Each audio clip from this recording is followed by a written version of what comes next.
I keep seeing these beings behind Esther's head, and I don't mean to be funny, but some of them have wings.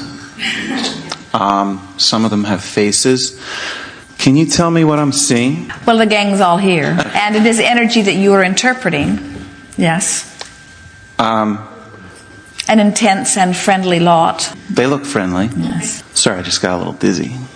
Okay. That's because you were translating the energy visually.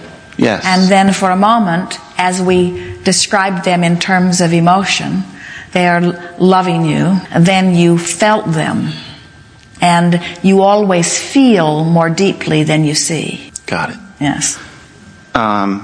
Every couple of months, I've been having nightmares, and they're pretty disturbing. I wake up screaming, and I actually frighten my wife and my young son. And I think I need to talk to you about this. I've heard you talk about it before, and I know it's the theme today, going from terror to a better place.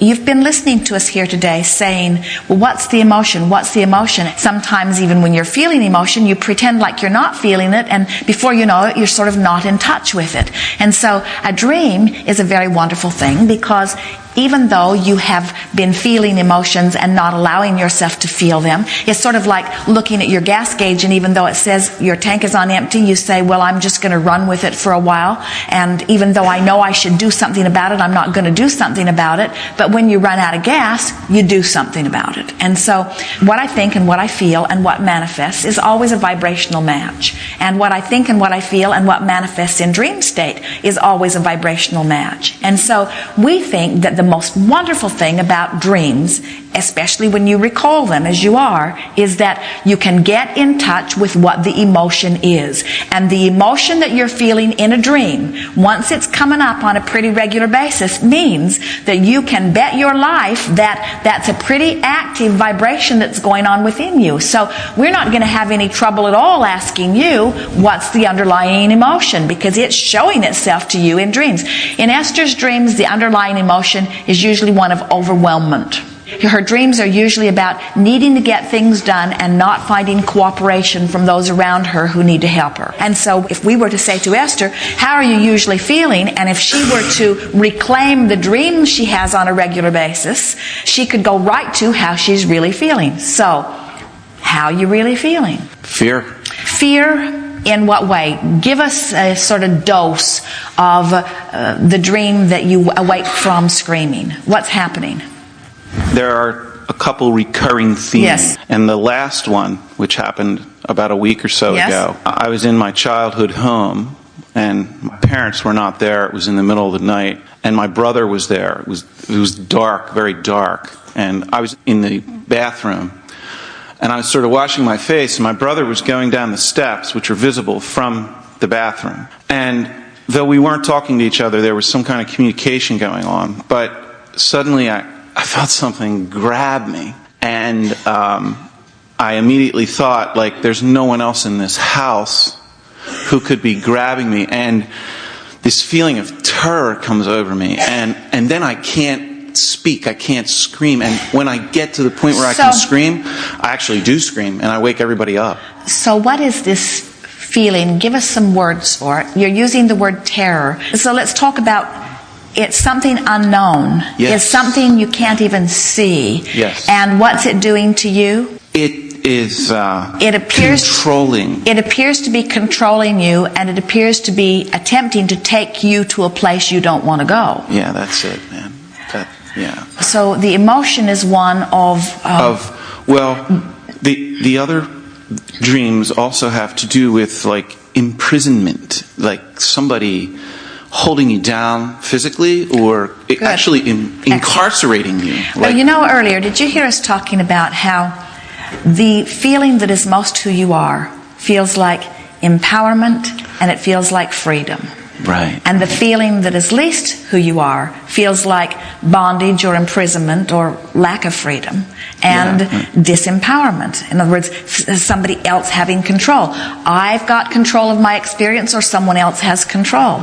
So we have to acknowledge with you, and it's a wonderful thing to do, that this is a pretty important thing that's going on. This dream that you're having is going to the core of who you are and the desires that you hold. So now talk about this feeling, now that you have identified it and activated this feeling of disempowerment or this feeling of bondage, and talk about your life in relationship to that. In other words, what is it that you're living that aggravates that and feels like that? I feel like I'm not as free as I should be. Make the association, though. Here's the thing.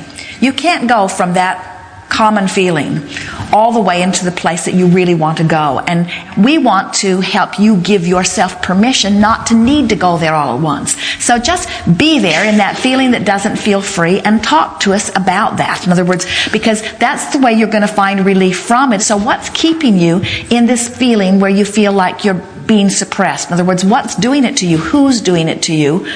I know I am. And how's it happening? You see, we don't think that you know that you are, because in your dream, it's something outside of you that's grabbing you. In other words, in your dream, if you really knew it was you, you'd be dragging yourself down, and you're not. It's something else. You wondered if it was your brother, but that didn't make sense because he was the only one in the house, and you clearly saw him go downstairs. So you knew it wasn't your brother. It's something unknown. And you're trying to tell us that it's you because you've been a student of deliberate creation for a while, and you know that you create your own reality. And so you're trying to own up to it. You know it's you, but what we want you to do is, you don't really think that it's you. You think that it's something else. So let's see if we can identify what it is and find some relief from that. So what is it? How is it manifesting in your day-to-day experience now? You told us about the dream. How does that gripping feeling of disempowerment and lack of freedom evidenced in your day-to-day life? I've had issues of anxiety and fear since I was a child. But we're not talking about fear. We're talking about loss of freedom and loss of power. Okay. So stay focused there for a minute and talk to us about what that feels like in your life. Horrible. And in what way does it show up? Claustrophobia. And what causes that? In other words, what's happening in your environment? In which aspect of your life do you feel least free? Work. Well. Bingo. Okay. So now talk to us about work, and beat the drum for just a moment of the powerlessness and the feeling of not being free. Okay. And then we'll reach for some relief. Okay. There are two things that I do. I'm a stock trader, which I love. I also inherited a business from my father that I run with my brother, which I hate. His dream's making more and more sense. Your brother went to the basement and got out of the way. Well, because you'd like to blame him, but he's really a non-issue, and something else still grabbed you and dragged you down. Down. Yes. I'm not sure what else I can say. I've tried looking at aspects of the business which I like. And so here you are, feeling disempowered and not free. And would you acknowledge that when you think about your business, when you think about what you're doing, that you feel not free and disempowered? Yes. And what do you think has the grip on you? In other words, is it the unknown economy? Is it the unknown manipulation of the market? Is it your lack of knowledge? In other words, what factors do you think are the disempowering, freedom-taking factors? A lack of confidence? Well, they go hand in hand, don't they? Because when you feel disempowered and when you feel out of your own control, then it feels to you like somebody else is. And there's this comparative thing that says, I can't do it, they're doing it. I can't do it, they're doing it. But can you feel how, in what we've been doing all day here today, is that as you think about yourself and your business in relationship to the market in general, do you see people thriving while you're not thriving? Yes. And so that's why you're calling it inadequacy. But the thing that we want you to hear, and this is the piece that is expressly for you, you've got to stop comparing what you're doing and how you're feeling with what anybody else is doing and how anybody else is feeling. And here are the golden words for you. You've got your own stock market. Your own market exists between where you are and how you feel and where you want to be and how you want to feel. In other words, hasn't got anything to do with anybody else. So you can't control what's happening in the greater market, but you can control how you feel. And we so much want to impart to you that as you reach for some relief, you'll begin moving and everything relative to this subject will begin shifting in a positive way for you. So is there any relief for you in anger? Yeah, or are you afraid to go there? Yeah. See, I feel like if I get angry, I'm gonna But what if you got angry just for a moment here and you did it on purpose because it felt better to you? Nobody else is looking in. In other words, it doesn't matter. Nobody else gets to choose. Nobody else gets to decide the appropriateness of your anger. Only you do. And so we've got to hear it from you. We really want to know, does anger feel better than the dream you had? Absolutely. Wouldn't you rather be mad than being grabbed by something and dragged someplace you don't know where? In other words, doesn't that feel better? It feels great, but I've been taught from a very early age not to express anger. Of course not, because the people that you express it at don't want to see it. You know, all those people that you are seeing back here, all of these friendly, we're all reveling in the improvement of your anger, you see. We're reveling in the improvement of your anger because we can feel the softening of the resistance in the anger. And now we want you to take your mark and accept the improved position and feel the power of having chosen anger over that feeling of powerlessness because it was a big improvement. And when we come back from segment of refreshment, we will start with your angry place and we'll move right on up the vibrational scale. Thank you. Good time for lunch. So where are we starting from now? We were discussing my job, the business that I inherited with my brother from my dad, and the fact that I don't like it, and my nightmares. Not necessarily about that, but... And so, in regards to where you are emotionally, on our emotional meter, where did we leave off? Well, I definitely felt better when I got up from this chair, but I think we left off somewhere between terror and anger.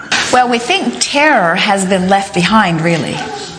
In other words, the dream isn't nearly so frightening when you realize that it just represents your sense of not being able to choose, your sense of loss of power.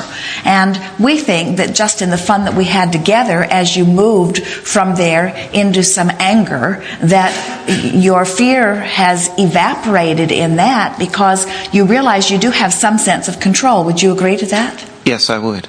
Yes. So now talk to us about the business and start with that feeling of powerlessness that you've sort of left behind. Are you really without choice? No, I'm not. I'm on my way to being unstuck. However, it's been very slow, but I see progress. Now, there was movement there. Okay. And you could embellish that even more by saying, I feel relief in my anger, and I feel happy to understand that I chose the anger, so there is some measure of control in that. And if I can choose anger and feel better, then I can choose frustration and feel better still. In other words, some of those statements might help. Now talk to us about what's frustrating about the business. It's boring. Part of what I do is involved in trading in the stock market, which is exciting, full of strategies, full of watching intellectual ideas come to fruition. And the other part is just, it seems dead. All right, it's boring. Now, how does the feeling of boredom feel in relationship to those night terrors? Big improvement. Definitely. How does the feeling of boredom feel in relationship to the anger, even hatred that we were talking about? A lot better. It's an improvement. So as you say, here I am, I think I'll beat the drum of boredom for a little while. We have to say to you that if your average vibration were boredom, you would not be having those dreams. As you sort of revel in the improvement, as you stumble on this thought of boredom, and you start thinking in terms of you're bored in your work and it's really not your first choice, but you're not trapped in it. There's a big improvement in that vibration, isn't there? Yes, absolutely. And now that doesn't mean that you couldn't get back to the awful feeling, but we don't think you'll get there easily, and we don't think you'll get there very often. Because now you understand that your choice of thoughts has given you boredom, which is hugely better than that feeling of entrapment.